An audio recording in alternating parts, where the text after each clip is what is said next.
Welcome to Cultivated Live for Friday, July 26th. My name is Jay Rosenthal. I'm the co-founder of Cultivated Media and the host of this program called Cultivated Live.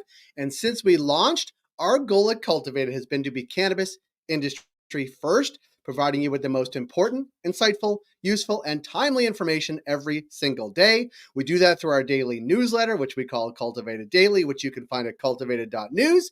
We do it through this daily live stream, which we call Cultivated Live, which streams through LinkedIn and YouTube. So subscribe to us on those two platforms because we get to see you every day. And also get our newsletter at cultivated.news. Last week, as some of you know, I took something called what I'm calling the Cultivated's Summer Road Trip through New York, New Hampshire, Vermont, and Massachusetts to see what was happening throughout the Northeast when it comes to cannabis. I visited dispensaries and growers and processors, manufacturers, and advocates along the way. Over the next few days, I'll share those conversations and tours with you. Earlier in the week, I shared a conversation at Dank in downtown Buffalo. It's a dispensary. They were celebrating their 1-year Dank anniversary. The next stop from Buffalo was near Syracuse at Ayrloom in Lafayette, New York, a beautiful, beautiful apple farm just outside of Syracuse. You can actually see Syracuse University from the hills where the apple farm is at Ayrloom. This is a conversation with Mack. He and the team was so grateful to. I'm so grateful to them for sharing their story, sharing their facility, and allowing us to sit down with him. Here's a conversation with Mack. And also on YouTube, you can see the tour. Everything will be uploaded today. So enjoy this conversation with Mack from Ayrloom.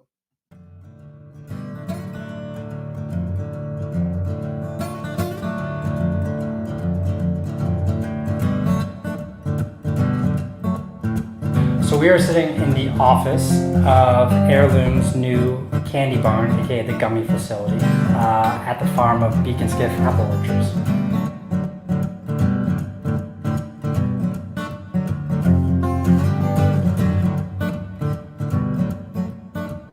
Beak and Skiff, are at our heart, we're a 1,000-acre apple orchard. But we also have a lot of beverage manufacturing facilities on site here. We have one that specializes in fresh cider as well as cold brew coffee. We have a distillery making all of our spirits. We have an alcohol canning facility to make all of our 1911 hard cider, as well as our new cannabis manufacturing and extraction facility across the street where we do all of our beverages, our vapes, and then in this facility we're sitting in is our new gummy facility. Beak and Skiff was formed by George Beak and Andrew Skiff back in 1911, just as a commercial apple orchard, and they did so for the few generations. And then really, in I believe the 70s is when the family started getting into beverage production, making fresh cider for distribution across the Northeast. And then also they built a pick your own apple retail campus. We call it Apple Hill. I'm born and raised in Syracuse. This is where I would come at least 1 or 2 weekends every fall as a kid. It's a staple in the local community here as a place to go. So we have pretty robust apple picking spot, as well as a large tasting room so you can try all of our 1911 alcohol products. We have a general store for all of your tchotchkes and so forth. And of course, I can't forget the bakery where we make our famous cider donuts. One, we knew beverage production. We have a lot of experience and expertise there. Myself and our CEO, Eddie Brennan, were both cannabis consumers and liked CBD, and we saw the rise of these CBD beverages kind of popping up back in 2016 or 2017. Realized that we could make this as well, and kind of fell into the New York hemp program. We didn't even know this existed, but called the right people, found out this program existed, applied for our hemp cultivation and hemp processing, and we were off to the races. One of the big things that we wanted to do with those licenses was make the first USDA organic CBD beverage, which we luckily did in 2019. So I still think that's the only certified organic CBD beverage in the market, which is kind of a feather in our cap. From a production standpoint, right, we had all the tools in place. New York did allow dual purpose facilities, so we had a hemp extraction facility that we could utilize for cannabis extraction.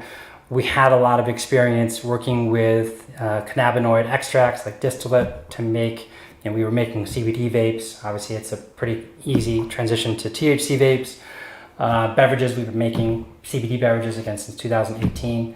Gummies, Gummies was like a newer thing for us, but again, we have a lot of experience with food manufacturing. So yeah, really exciting. And then obviously the muscle balms and some of the tinctures we're making that in the CBD days. So a lot of it really overlapped with what we wanted to do in THC versus what we were doing with hemp.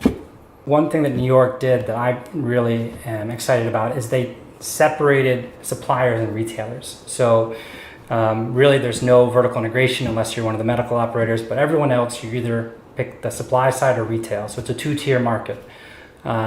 That allowed us to really just focus on making a really high quality brand and high quality products with Heirloom. Challenge being you had all the suppliers licensed well before all the retailers. So we had in initial months and year kind of an oversupply on the supply side, very few retailers to sell to. But what we've seen over the last 6 to 8 months is a real ramp up in the retail rollout. So really excited to see the momentum that we're having right now. But again, in terms of like using our experience, we are also in alcohol, right? 1911 is our alcohol brand. Alcohol is another highly regulated industry. In alcohol, right? It's also a different tier. It's a tier system where you're either on the supply side or retail. So a lot of the same rules about how you advertise and market, how you discount, is very similar to what we're used to in alcohol. What we're doing with cannabis is very similar to what we're doing with apples, right? Apples is just an agricultural crop. Cannabis is as well. With apples, right, we take an agricultural crop, a commodity, more or less, and further process it to make a value-add product, right? We take apples, literally harvest it from our trees here, press it at our fresh cider mill, turn it into juice. We then bring it up to our alcohol facility, ferment it, turn it into our hard cider, and are able to actually serve our customers a canned 1911, right? Same process with what we're doing with cannabis, right? We're growing our flower outdoors, extracting it for the THC oil, and then turning that into the value-add products that you see here today. Building the brand was the top priority, right? But also having the right team in place on the manufacturing production side to be able to scale and expand the categories that we're in.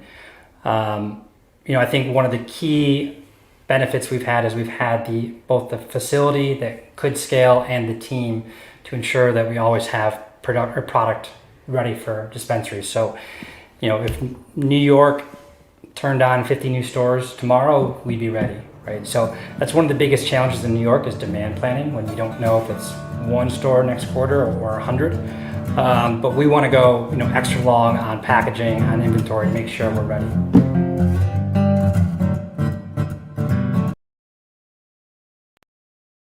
Thank you, Mack, and all the team at Heirloom. It was a great day spent there. It was also followed by dodging some tornadoes in upstate New York last week, but we really appreciate the time, the attention to detail, and what they are doing at Heirloom. It is a great place. Look forward to spending more time on the farm as concerts happen there too. It's a great, unbelievable facility. So thank you again to the team there. You can find all this information on our YouTube channel, which I hope you will subscribe to, because we have the tour from Dank, we have this conversation and tour from Heirloom, and more coming along the way, with more stops in New Hampshire, Vermont, New York, and Massachusetts. So thank you again, team at Heirloom. We will see everybody next week on Monday, 10 a.m. Eastern, 9 Pacific. I'm Jay Rosenthal from Cultivated. Find everything we do at cultivated.news.